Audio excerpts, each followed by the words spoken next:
Dans une casserole, des légumes et de la viande mijotent dans une sauce visiblement épaisse et savoureuse. Mais quelle est donc cette recette qui a donné naissance à une telle préparation? Si vous voulez le découvrir, restez jusqu'à la fin de cette vidéo. Et si cela vous plaît, n'hésitez pas à liker et à vous abonner pour me soutenir.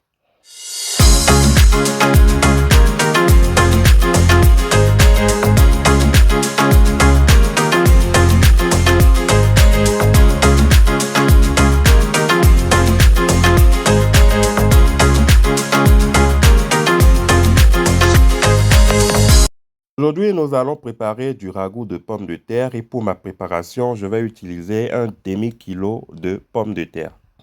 À ces dernières s'ajoutent 3 carottes, un oignon, des petits pois, j'ai choisi une quantité à ma convenance, un demi-poivron vert, un peu de persil, un demi-kilo de viande de veau, pardonnez-moi par avance mes amis défenseurs de la cause animale, un mélange d'épices frais fait maison. Si vous êtes habitué de cette chaîne, vous connaissez déjà la composition de ce mélange.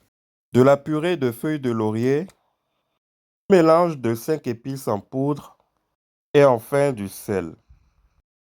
Après avoir bien rincé et découpé en tout petits morceaux mes morceaux de viande, je viens les mettre dans ma casserole.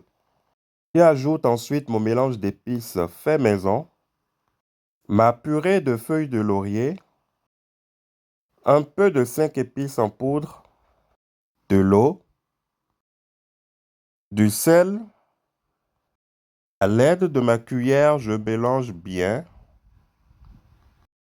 et j'allume le feu à une faible intensité afin que la cuisson de ma viande soit lente. Je ferme et puis je laisse cuire pendant une trentaine de minutes.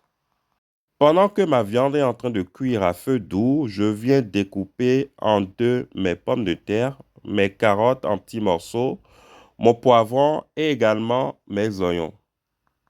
Après une trentaine de minutes de cuisson de ma viande, je viens ajouter mes pommes de terre dans ma casserole. Je remue bien à l'aide de ma cuillère et puis je laisse cuire pendant une quinzaine de minutes. J'ajoute ensuite dans ma casserole mes carottes. Je choisis ensuite 2 ou 3 morceaux de pommes de terre que je viens écraser à l'aide de ma cuillère. L'idée ici, c'est de pouvoir épaissir l'eau de cuisson contenue dans ma casserole. Dès que c'est fait, j'incorpore au mélange mes petits pois ainsi que mon poivron. J'ajoute ensuite mes oignons. Je mélange bien et puis je vais laisser cuire à feu doux pendant une vingtaine de minutes.